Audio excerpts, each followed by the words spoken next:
8 avqustdan sonra qeyd etdim ki, Ermənistan Azərbaycanı elə bir mərhələyə qədəm qoyacaq ki, Rusiya sadəcə olaraq bu mərhələni durdurmaq üçün ata biləcəyi addımların hamısından zaman-zaman əl çəkməli olacaq. Çünki artıq içəridəki qüvvələrin nisbəti də Paşinyanın xeyrinədir, ictimai rəy də Paşinyanın xeyrinədir, beynəlxalq rəy də Paşinyanın xeyrinədir.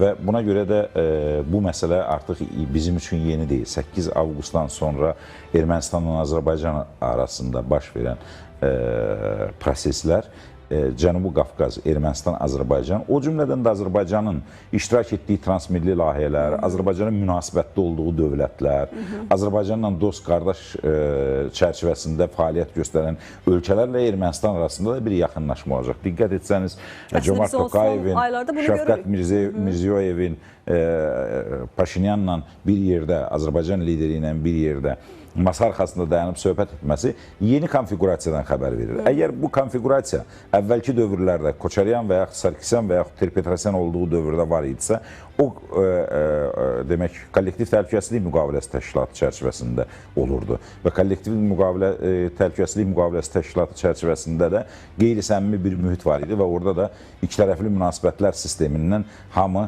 daha çox tərəfli və biraz da protokol xarakterli görüşlərə qaçırdı. İndi protokol deyil artıq. Bir foto da buradadır, bir video orada, digər foto burada. Bəli, səmimi münasibətlər var və görürsünüz, hətta alqışlanan və bu cür səmimi görüşlərdən sonra tərəflərin də münasibəti, Avropa ölkələrinin də münasibəti, Qərb dünyasının da münasibəti tamamilə fərqli müstəviyə gedir. Bayaq ona görə də qeyd etdim ki, Cənubi Qafqazda biz bu prosesi kənara qoyub, Rusiyanı uzaqlaşdırıb birbaşa münasibətlər sisteminə keçidimiz gələcək təhlükəsizliyimiz üçün olduqca vacib elementlərdən biridir və mən hesab edirəm ki, bu elementlər bizi növbəti 3 il üçün çox böyük hədəflərə apara biləcək. 3 il? Bəli, növbəti 3 il. 26, 27, 28-ci illər dünyanın təlatümlər, müharibələr və mövqələrin və dəngələrin dəyişməsi dövrü olacaq. 28-ci ildən sonra dünya yeni bir mərhələyə və universal dəyərlərə üstünlük verdiyi nizamı düzəldib də yaxın şərqdə də düzəldəcəklər nizamı. Rusiya-Ukrayna müharibəsində də Avropada öz yerini biləcək, Amerika Birləşmiş Ştatları da öz yerini biləcək, Çin də və s. Hər kəs artıq bir sakitləşmə dövrü baş verəcək. Əgər amma yeni konfigurasiya olursa, bu da bir sancılı dövr olacaq. Bir sancılı, ağırlı dövrdür. Baxın, indi 21-ci əsrdir, 20-ci əsrin bu ağır keçdi. 2-ci Dünya müharibəsindən sonra, 45-ci ildən sonra, sentyabrın 2-sində bağlanılan müqavilədən sonra dünya yeni nizamlı dövrə getdi. Baxmayaraq ki, soyuq silahlanma dövrü oldu və s. Soyuq müharibə dövrünə getdilər, sürətlə silahlanmaya getdilər. O da sistemlərin müharibəsi oldu. Amma açıq müharibələrə getmədilər. Baxmayaraq ki, Vyetnam oldu, baxmayaraq ki, Əfqanistan oldu və s.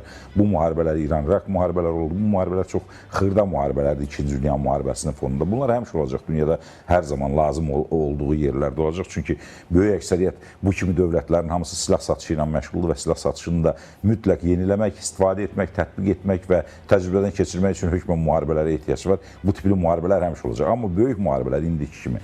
Məsələn, biz bilmirik, 100 ildən sonra tarixçilər deyəcək, 3-cü Dünya müharibəsi nə vaxt bitib?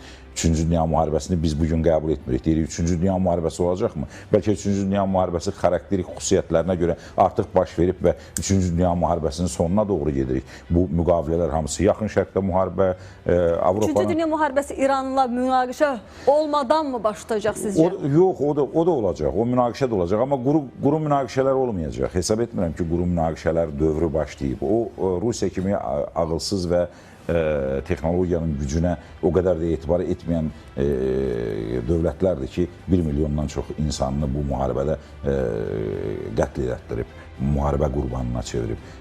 Bu, indi uzaqdan idarə olunan, texnoloji cəhətdən yeniliklər tətbiq olunan müharibələrdir və İrana qarşı bundan mütləq istifadə olunacaq. Hansı zaman istifadə olunacaq, bunu demək bir qədər çətindir.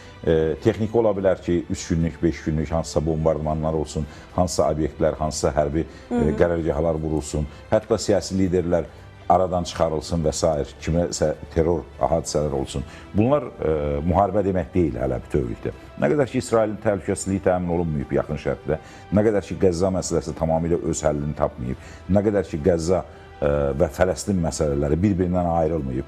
Qəzza Fələstindən çox-çox uzaqda olmalıdır. Qəzza İsrailin yanında olmalıdır və Amerika Birləşmiş Ştatları ora nəzarət etməlidir.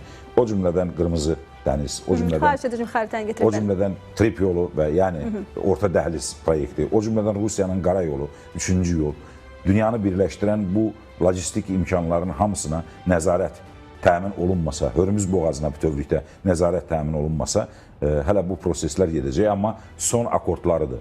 Hörmüz boğazına artıq nəzarət, baxın nə qədər dairəyə alınıb artıq Hörmüz boğazı nəzarətdə olacaq. Qırmızı dəniz yolu artıq nəzarətdədir, tam şəkildə nəzarətdədir. Orta dəhliz yolunun adı da var artıq, Trip dəhlizidir.